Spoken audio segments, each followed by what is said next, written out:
The stars are right, and that means it's time for another episode of The Whisper in Darkness. I'm your host, the Man from Lang. Thank you very much for joining me today. On this episode, we are reviewing the Guardian cards in the Return to the Circle Undone. There are spoilers throughout if you care about that sort of thing. If you enjoy what you hear, remember to like, comment, and subscribe. Just a quick reminder of how we rate cards here on The Whisper in Darkness. The best of the best get an Elder Sign, while the worst of the worst get an Auto Fail, and the cards in between receive a +1, 0, or Elder Thing respectively.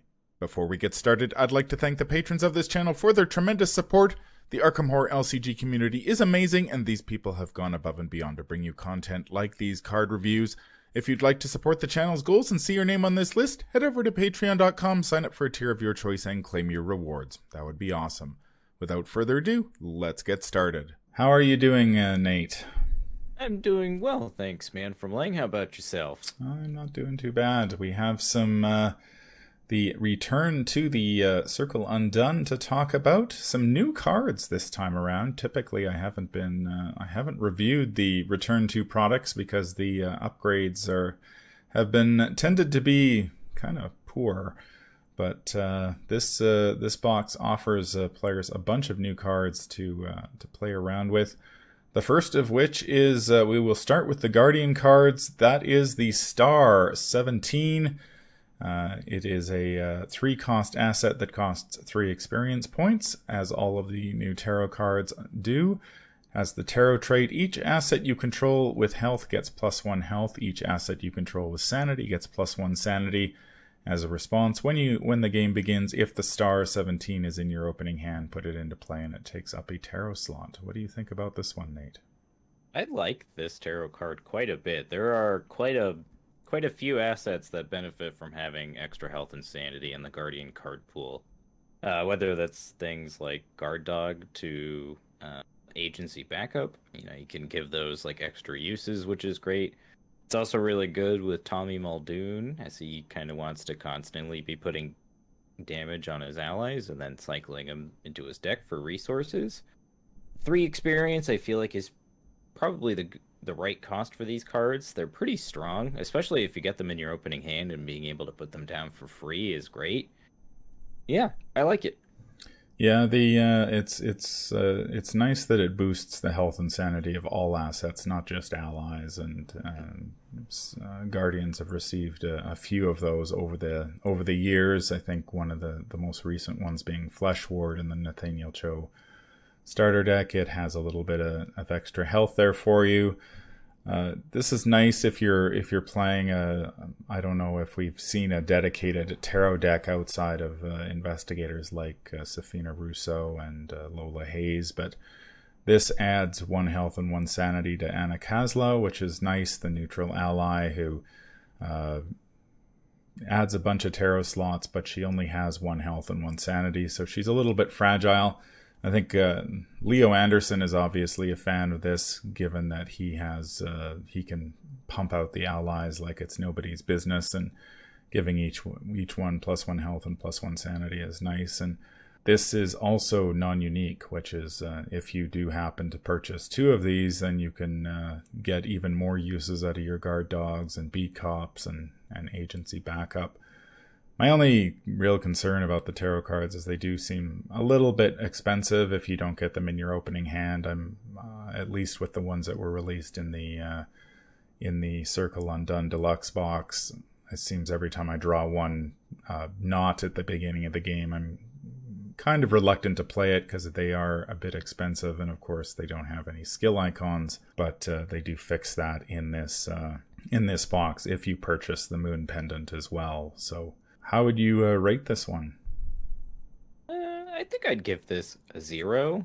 I think 3 experience is kind of right around the mark of almost being like something you want to build around in a campaign, and I don't think that this card is something you build around. It's more something you put in your deck to kind of reinforce what you've already built around. So I don't know how often I'd actually play it, but I do like it, so I'm going to give it a 0. Yeah, I think I'm right there with you. I think that's going to be the case with a lot of the tarot cards. They seem to be geared towards sort of a specific deck style And while I really like a lot of them, I don't know how much play they're going to see in a wide variety of investigators. They seem to be sort of targeted at one or two investigators, and or perhaps, if there is a Lola Hayes deck out there that wants to go all in on the tarot cards and just play as many as possible, then she might be able to get a little extra use out of them. But I think 0 is a good spot for this one. The second Guardian card in the pack is Hollowed Mirror level 3. It's a 2-cost asset that has 2 willpower skill icons. The item, relic, occult, and blessed traits. Limit 1 per deck. As a response, when you play a copy of Soothing Melody, either change each 2 on it to a 3 or shuffle it into your deck instead of discarding it. Forced, after Hallowed Mirror enters play, search your bonded cards for 3 copies of Soothing Melody, add 1 to your hand, and shuffle the other 2 into your deck, and it takes up an accessory slot. We were talking before we started recording how these Return 2 boxes have tended in the past to feature upgrades for cards that didn't see much play in the first place, and then the upgrades didn't really inspire me anyway to put them in my deck. This box takes a different approach. It actually includes upgrades for cards that see quite a bit of play, and Hallowed Mirror has certainly been one of, I think, the standout cards from the cycle, so it's nice to see an upgrade for it here. The upgrade to me feels a little lackluster for the amount of experience that you're paying for it, personally. I don't know. How do you feel about it? Yeah, 3 experience points. I mean, a lot of the cards in this box seem to cost 3 experience points, and I guess it depends on, how much damage and horror you're taking as the campaign progresses, whether you feel that you need that extra bump up to 3, the ability to heal 3 damage and or horror. I guess if you're playing scenarios that are really dishing it out, you're gonna be happy that you've got that little extra healing on your side.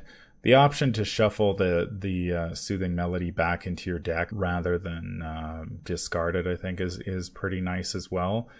I don't think this is like the first upgrade I'm going to be purchasing for my Guardian deck, but toward the end of a campaign, if I was looking for some place to upgrade, I might consider it. Yeah, that's kind of how I feel about it. Like, I feel like Soothing Melody is already good enough as it is a lot of the time when I play it, that I don't need to upgrade it.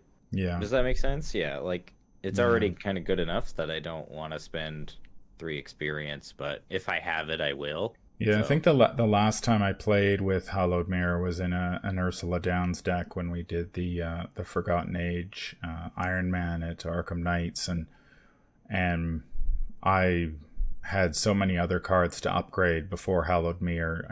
Even if this card had been available, I highly doubt that this is one I would have upgraded before any of the others in the deck. But Soothing Melody's power is quite good. I mean, you get the healing, and you also get to draw a card, I believe, on top of that. So that's pretty nice. Throwing them back into your deck isn't a bad bad thing. I guess, again, it's limit 1 per deck, but I mean, Hallowed Mirror was already that, and then it does compete with some of the other other options in the accessory slot. We've got, Empty Vessel. I know there were some Guardians playing around with that, and Holy Rosary 2 that just came out in the Innsmouth Conspiracy, and of course the police badge from the core set. So there are some good options in there for Guardians as well if they don't want to go this route. So how would you? I guess the other thing I wanted to mention is that while at 3 XP, Father Mateo and Ursula can still have this, Akachi does not get to keep it. So not sure how many Akachi decks were playing Hallowed Mirror to begin with, but the upgrade is off limits for her. How would you rate this one? I think I'd give it a 0. It's not the most exciting upgrade in a deck, and at 3 experience, I want to make sure I have all of the other cards I'm going to need first before I upgrade my Soothing Melodies. And it's just not the most exciting upgrade in my opinion. So Yeah, I think I would go with the 0 as well.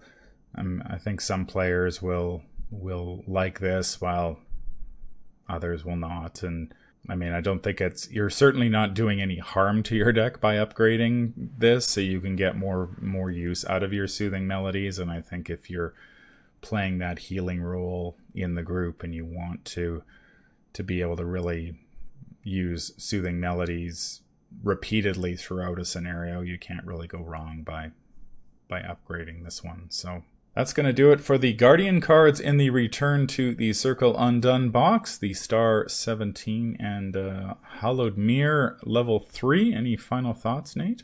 I think Guardians made out okay in this box set. There's some good upgrades here.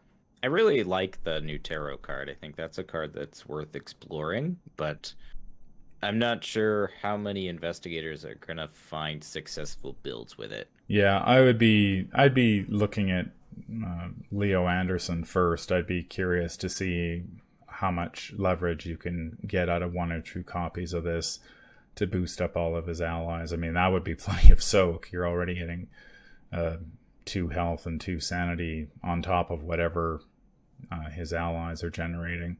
But yeah, like I said, I think it's a lot of these tarot cards are going to be fairly limited to certain investigators will really like them and others will not. That's going to do it for this episode. If you enjoyed what you hear, remember to like, comment, and subscribe. If you need to contact me, I can be reached at manfromlang@gmail.com. I'm also on Twitter at manfromlang. Until the stars are right, keep your shotgun close and your elder sign closer. Take care out there, and happy investigating.